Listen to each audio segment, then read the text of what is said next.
եւ առաջարկում եմ խորհրդին դիմել եւ առաջարկել ընդգրկել այս հարցը գալիք լիագումար նիստերի օրակարգում, ով է կողմ։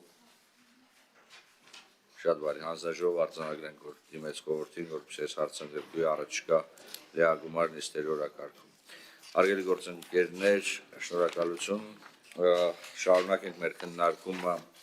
օրակարգի առաջին մասում ընդգրկված 7-րդ հարցից, եթե կարելի է։ Կառավարությունը հեղինակել է հանրային գերակաշահի ապահովման նպատակով սեփականության օտարման մասնորենքում փոփոխություններ լրացումներ կատարելու մասին եւ կից օրենքներում լրացումներ կատարելու մասին օրենքների նախագծերի փաթեթ, այս հարցով հիմնական զեկուցող է Արդարադատության նախարար Տիկին Սրբուհի Գալյանը, հարակի զեկուցումով հանդես կգա ազգային ժողովի պատգամավոր Տիկին Ալխազ Ղազարյանն։ Հիմնական զեկուցում ներկայացնելու համար Տիկին Գալյան խոսքը փոխանցում եմ, ձեզ խնդրեմ։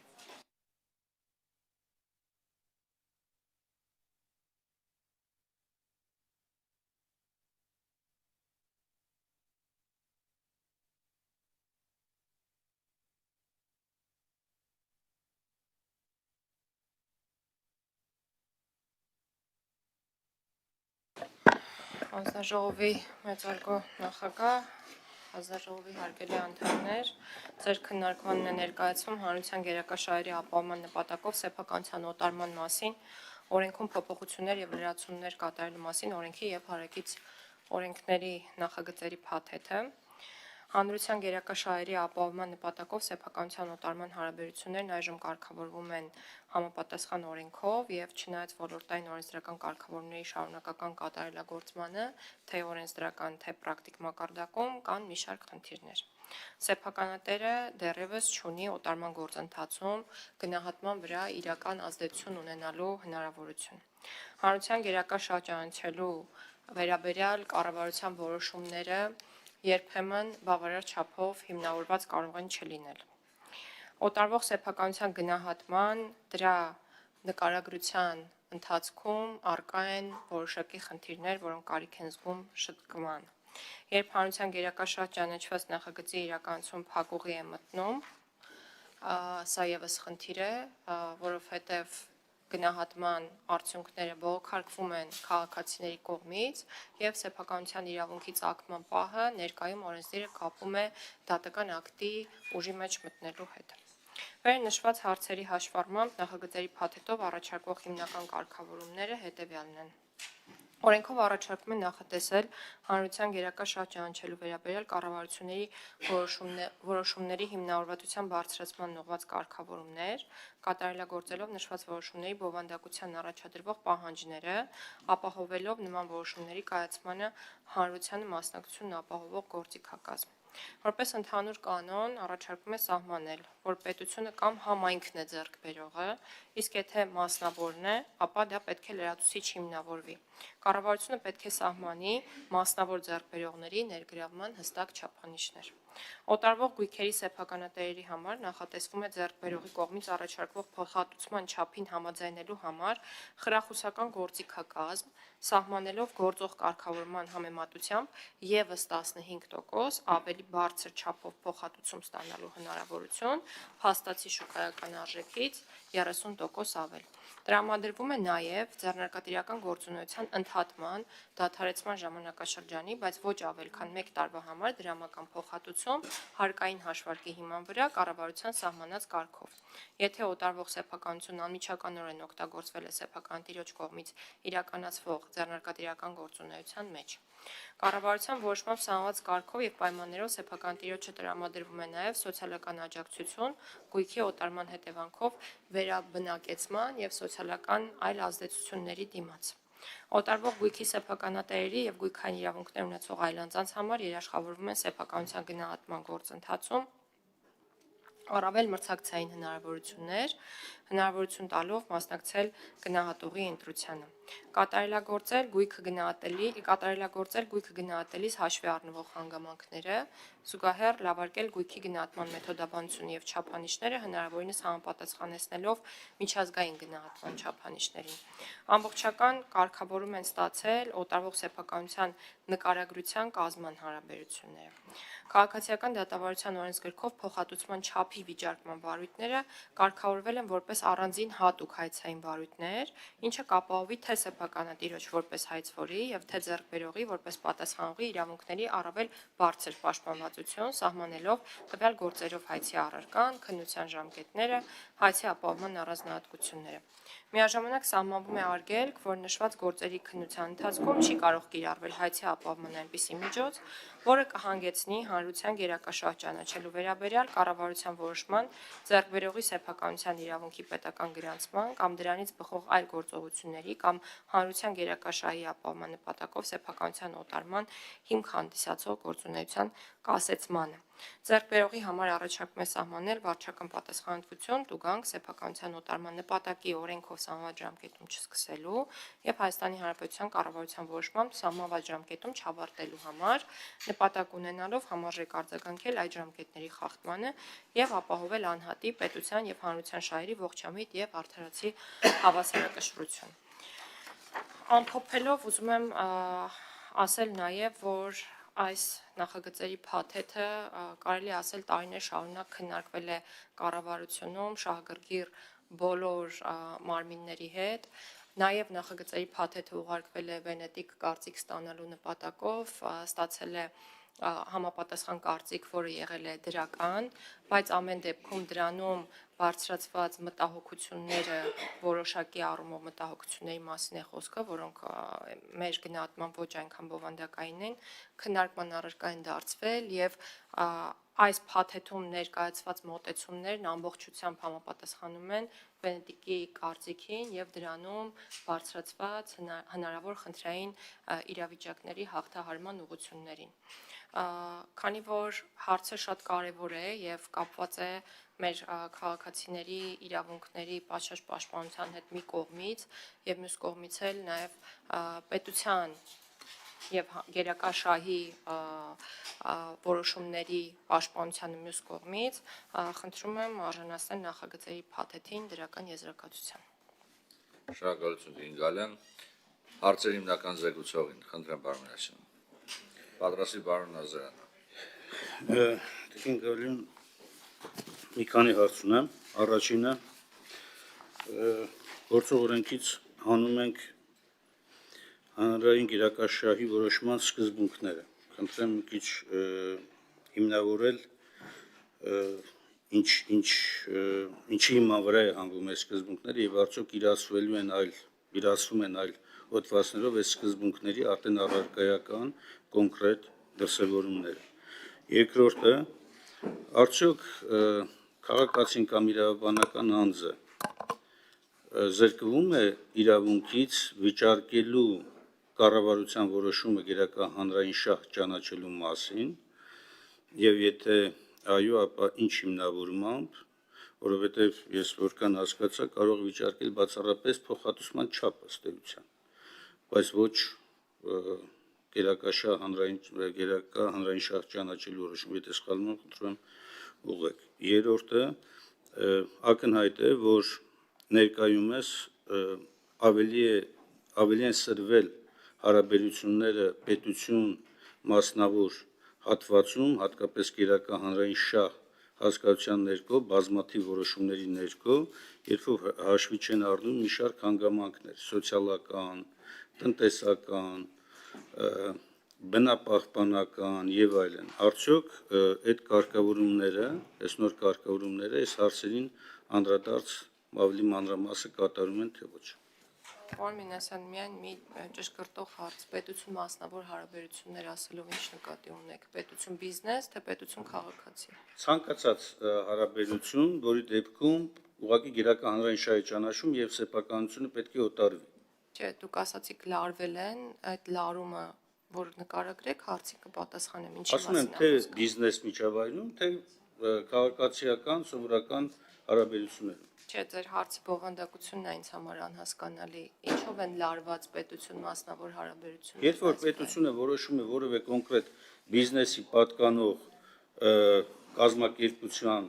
ներքո, հա, դիտարկի հանրային գերակա շահը։ Դե հիմա եմ հարցնում, Բացարձակ դա կապ չունի սային պողոտայի հետ, ես խոսում եմ հիմիկվա մասին, եւ պարոն Սարգսյան եւ կոնկրետ հարցադրումը վերաբերում է այն բիզնեսներին, հետո նաեւ հետ եւ այլն, որոնք որ բիզնես տիրույթում են եւ պետությունը որոշել է գերական հանրային շահ ճանաչ։ Լարված է, չէ՞ հարաբերությունը։ Թե մերժում եք։ Ես ներողություն խնդրում, պարոն, ես Բայց կան նաև բազմաթիվ հարցեր, որոնք քաղաքացիների, պարզ քաղաքացիների սեփականության իրավունքի հետ է կապ։ ես ներողություն։ Կամ բազմաբնակարան շենքերի թույլտվություններ են տրվում։ Դա բիզնես պրոյեկտ է, չէ՞, մեծ հաշվով, մասնավորի կողմից իրականացվող։ Պարոն Մինասյան, ես առաջարկում եմ, որպեսզի Տիկին Գալյանը անդրադառնա հարցին, անդրադառնա նախագծի հետ կապված բարձրացած ձեր հարցին, խնդրեմ։ Շնորհակալություն։ Իրականում այս փոփոխությունները արվում են, որպեսզի հյուսիսային պողոտայի օրինակներն այլևս չունենանք եւ արվում է արդարացի իրավունքների հավասարակշռություն ապահովելու նպատակով փոփոխությունը։ Ձեր հարցին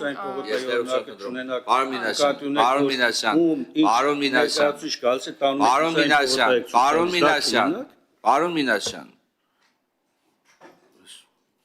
Տիկին Գալյան, ներողություն խնդրում, հարգելի գործընկերներ, դուք բոլորդ հնարավորություն կունենաք արտահայտվելու, բայց խնդրում եմ իրար մի ընդհատեք։ Թույլ տվեք, պարոն Մինասյան, թող ավարտի Տիկին Գալյանը, դուք արձագանքի հնարավորություն կունենաք։ Խնդրեմ Տիկին Գալյան։ Ես մեկ եւ միակ պարզ միտքն էի փորձում արտահայտել, որը վերաբերում է մարդու իրավունքներին եւ դրանց հնարավոր խախտումներին, որոնք ժամանակին արձանագրվել են։ Հիմա մեր բոլոր քայլերը միտված են նրան, որ հնարավոր խախտումներ չարձանագրվեն միջազգային ատյանների կողմից։ Ձեր առաջին հարցին պատասխանելով, որը վերաբերում էր նրան, որ մենք օրենքից ջնջել ենք հանրության գերակա շահ ճանաչելու որոշման կայացման սկզբունքները, մենք չենք ջնջել, պարոն Մինասյան, մենք տեղափոխել ենք դրանք նկարագրված են 7-րդ հոդվածում, ընդ որում դրանց նկարագրությունը ավելի կոնկրետ եւ ընդլայնված է։ Սա առաջին հարցի պատասխանը։ Երկրորդ հարցի պատասխանը, որը հարցը հետևյալն էր, արդյոք քաղաքացին զրկվելու է բողոքարկելու հնարավորությունից հանրության գերակա շահ ճանաչելու վերաբերյալ կառավարության որոշումը, միակ հստակ պատասխանն է ոչը, ինչու, որովհետև վարչական դատավարության շրջանակներում քաղաքացին պահպանելու է հնարավորությունը եւ իրավունքը հայտ ստանել վարչական դատարան եւ վիճարկել կառավարության որոշման իրավաչափությունը։ Այսինքն այստեղ մենք որևէ փոփոխություն չենք անում։ Մեր միակ փոփոխությունը վերաբերում է քաղաքացիական դատավարությանը, որի շրջանակներում քաղաքացիները որպես կանոն վիճարկում են փոխհատուցման չափը, այսինքն անհամաձայնություն ունենալով որոշված շուկայական արժեքի վերաբերյալ, նրանք հայցադիմումներ են ներկայացնում քաղաքացիական դատարան եւ մենք փոխում ենք այս գործերի քննարկման կարգը, նախատեսելով դատավարական հատուկ ընթացակարգեր այս գործերի համար։ Ինչ վերաբերում է ձեր վերջին հարցին, ապա դրա պատասխանն իմ ամբողջ ելույթն էր, պարոն Մինասյան, ինչու, որովհետև ես հստակ նկարագրեցի, թե ինչ օգուտ է ունենալու բիզնեսը այս կարգավորումներից, ինչ օգուտ է ունենալու մասնավոր ֆիզիկական անձը այս կարգավորումներից այն համատեքստում, որ նախ կառավարության համապատասխան որոշումները պետք է լինեն ավելի հիմնավորված, երկրորդ փոխհատուցման չափի գնահատման շուկայական արժեքի գնահատման մեթոդաբանությունը լավարկվելու է եւ համապատասխանեցվելու է միջազգային ստանդարտներին, այսինքն մենք ակնկալում ենք, որ քաղաքացիներն ավելի գոհ պետք է լինեն այդ գնահատման արդյունքից, երրորդ նախատեսվում է մասնակցության հնարավորություն քաղաքացու համար այդ գույքի գնահատման գործընթացին, չորրորդ նախատեսվում է, որ միակ բնակարանի կամ բնակության համար նախատեսված գույքի օտարման դեպքում գործելու են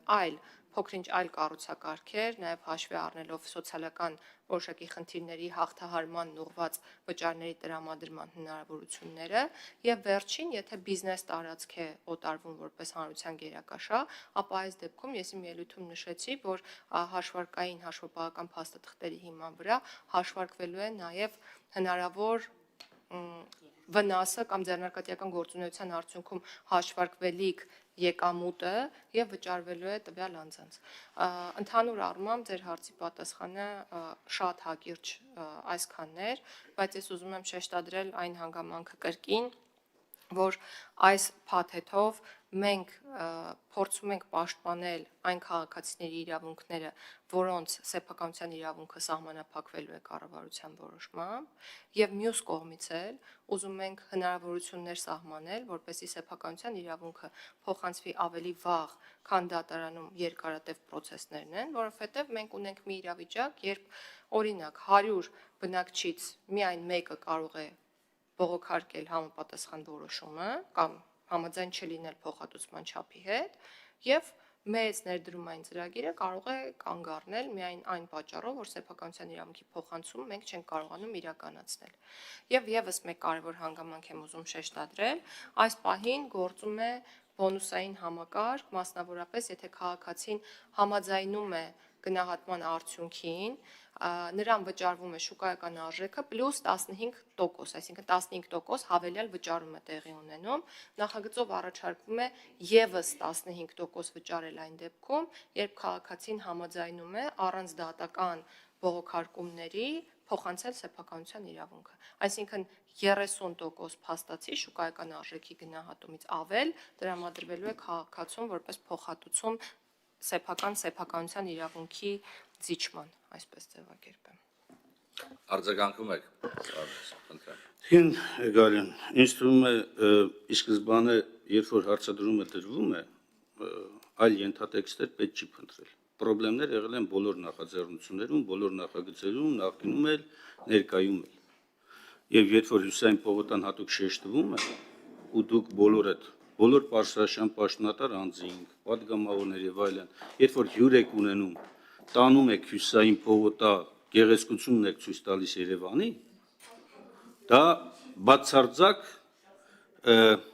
բացարձակ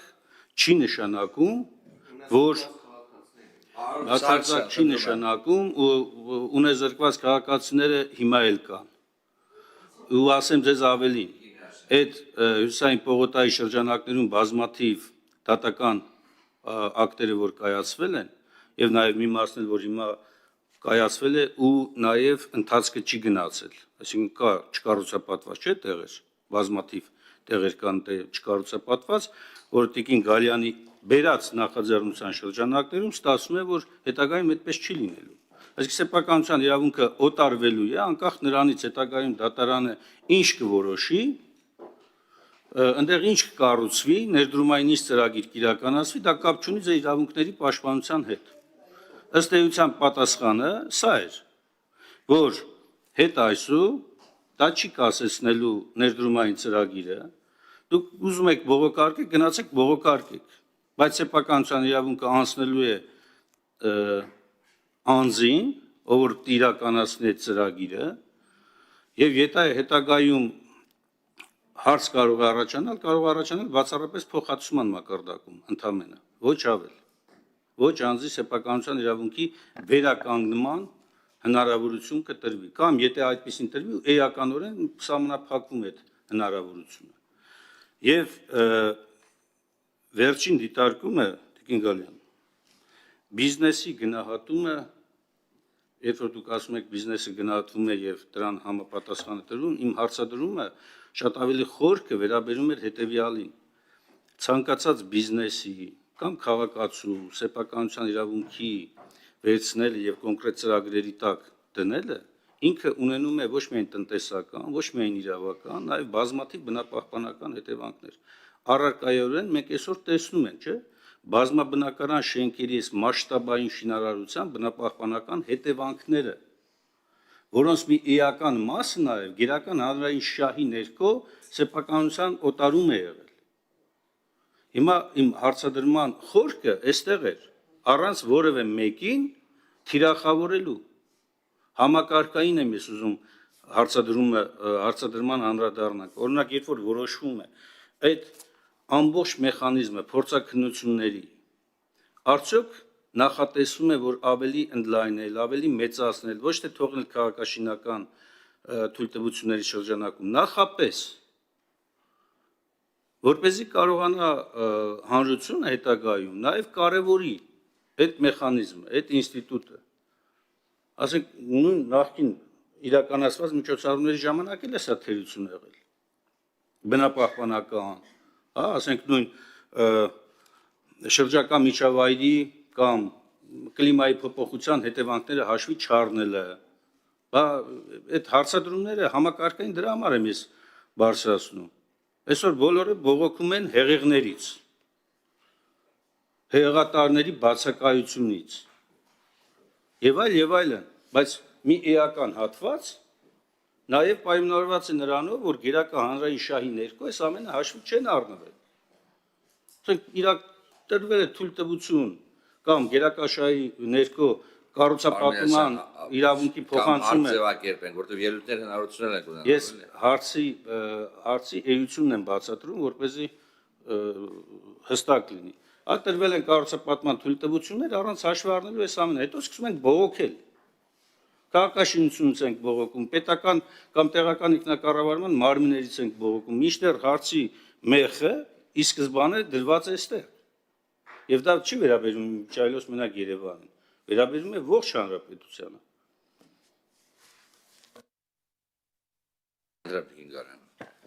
Պարոն Մինասյան, ես այն ամենը, ինչ ասում եմ, իրականում ձեր մտահոգությունների փարատմանն են միտված։ Այսինքն, եթե դուք հիմա բարձրաձայնում եք դրանք որպես խնդիրներ, մենք էլ ասում ենք, մենք էլ ենք նկատել այդ խնդիրները, որովհետև ժամանակին այդ որոշումները հնարավորություն կար կայացնել հանրության աչքից հեռու, նաև չհիմնվելով մարդու իրավունքների վրա եւ չհիմնվելով թեկուզ ձեր կողմից նշված բնապահպանական կանոնների վրա, հիմա մենք ասում ենք, եկեք նենց չափանիշներ սահմանենք, որ դա բացառենք։ Այս նախագիծը հենց դրա մասին է։ Եվ չէ, դրա մասին է։ Եվ հաջորդ կարևոր բանը, որ ուզում եմ շեշտադրել, դա այն է, որ նախագծով սահմանվել է հանրության գերակա շահ ճանաչելու կառավարության որոշման հանրային քննարկման պահանջ։ Այսինքն, մինչև կառավարության որոշում դառնալը, դա պետք է հանրության շրջանակներում քննարկման առարկա դարձվի։ Կարծում եմ, սա ձեր գրեթե բոլոր կամ որոշ մտահոգություններ փարատում է։ Այսինքն մենք այնպիսի թափանցիկություն ենք ուզում ապահովել, որը իրականում շատ բարդ է կառավարության համար։ Այսինքն մենք մեզ համար ենք ավելի խիստ չափանիշներ սահմանում։ Ավելի խիստ չափանիշ ենք սահմանում, որ նորից եմ կրկնում, վաղը չունենանք այն խնդիրները, որոնք ունենք այսօր։ Իսկ ինչ վերաբերում է ձեր այն դատողություններին, որ այս նախագծով փաստացի սահմանափակվում է քաղաքացիների իրավունքը բողոքարկելու, հայց ներկայացնելու, ես այդ հարցին պատասխանեցի հստակ ասելով ոչ։ Մենք այդ դաշտը թողել ենք անփոփոխ։ Վարչական դատարանը իր տեղում է, քաղաքացու իրավունքը վարչական հայց ներկայացնել դատարան վիճարկելով կառավարության որոշումը, ոչ թե հատուցման չափ, այլ կառավարության որոշումը իր տեղում է։ Այդ ինստիտուտին մենք չենք անդրադարձել։ Եթե համապատասխան որոշում կայացրեց վարչական դատարանը, որ կառավարության որոշումը ընդունվել է սահմանված կարգի խախտմամբ, սեփականության իրավունքի վերականգնում է տեղի ունենալու։ Կասեցումը հայցի ապահովման նույն հնարավորությունները, ինչ որ կան այսօր, պահպանվել են։ Այսինքն, եթե կարող է գեներացվել անխուսափելի այնպիսի ռիսկ, որը կարող է ոտնահարել անձանց իրավունքները, ապա այդ դեպքում դատարանը հնարավորություն ունի հայցի ապահովման միջոց կիրառել։ Այլ